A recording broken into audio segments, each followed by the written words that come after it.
going to see is a true record of the Blitz on Britain, compiled from both the British and the German archives. It begins on the 10th of May 1940 and ends with the fire of London exactly 1 year later.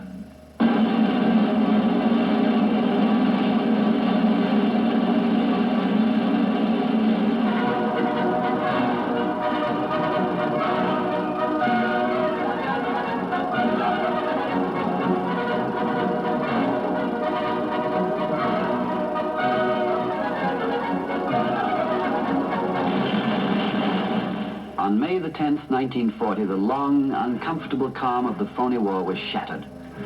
90 divisions of the German army, with 47 still in reserve, destroyed the bastion of the Maginot Line, broke the Dutch armies in a week, the Belgians in 2 weeks, and overran most of the countries of continental Europe.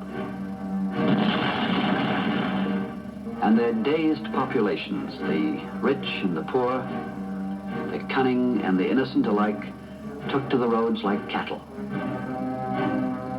It was an unbelievable joy to the Führer, who had boasted of conquering Europe in 3 months.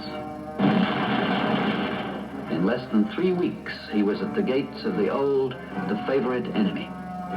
While the people picked up a few possessions and headed for the south, the 500,000 men of the British Expeditionary Force fell back on the Channel ports, and Hitler meant to trap them. It was towards the precarious foothold of Dunkirk that the outflanked armies converged and stood for the rescue.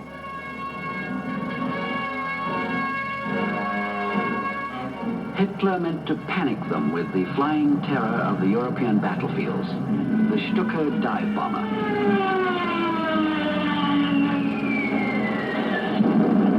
They did not panic.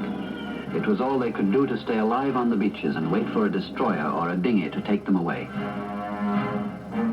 And they left behind all their materiel and equipment. Churchill said at the time, "We have only 67 tanks to call our own."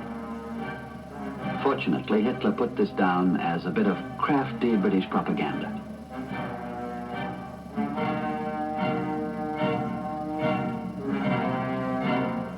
After a brave but hopeless counterattack, the French surrendered, and thousands trooped back into the prison of their own country. One general, de Gaulle, jumped a plane and, in Mr. Churchill's words, carried with him a small suitcase and the honor of France.